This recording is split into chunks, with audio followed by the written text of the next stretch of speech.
सामाजिक न्याय मंत्री संजय शिरसाट यांच्याकडून सर्व अधिकाऱ्यांवर दबाव टाकला जात आहे। मराठा मुलांना कुणबी सर्टिफिकेट देण्यापासून रोखत आहे। कागदपत्र मध्ये अडवणूक केली जात आहे जाणून बुजून।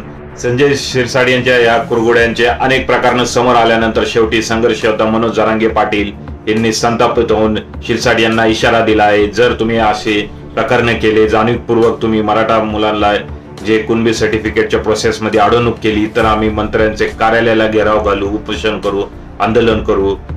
मुलांचं नुकसान होत असेल तर आम्ही गप्प बसणार नाही।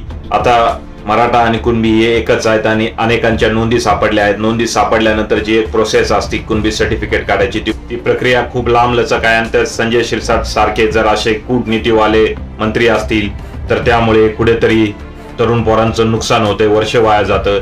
त्यामुळे अशा या संजय शिरसाट सारख्या दृष्ट प्रवृत्तीच्या, विकृत प्रवृत्तीच्या मंत्र्यांचा मी जाहीर निषेध करतो। शिरसाट यांचे नेते एकनाथ शिंदे यांना मी आव्हान करतो की शिरसाटचे जे हे कारनामे चालू आहेत त्याच्याकडे लक्ष द्या आणि शिरसाट याला चांगलीच एक चपराक द्या। कुणबी सर्टिफिकेट काढण्याची प्रोसेस खूप सोपी आहे। तुमच्या जर कुणबी नोंदी असतील तर पहिलं तुम्हाला तुमचे वंशावळ जुळवायला लागेल, यांची नोंद सापडली तुमच्या पूर्वजांचं आणि तुमचं नातं कसं आहे त्याचं एक वंशावळ म्हणजे फॅमिली ट्री तुम्हाला जोडायला लागेल। त्यानंतर इतर जे डॉक्युमेंट्स आहेत ते स्क्रीनवर दाखवले आहेत त्याप्रमाणे गोळा करायला लागतील, शाळेचे दाखले वगैरे, आणि त्यानंतर ते तहसील कार्यालयामध्ये जाऊन सगळी ती एक फाईल करायला लागेल आणि सबमिट करावं लागेल। धन्यवाद। जय हिंद, जय महाराष्ट्र, जय शिवराय।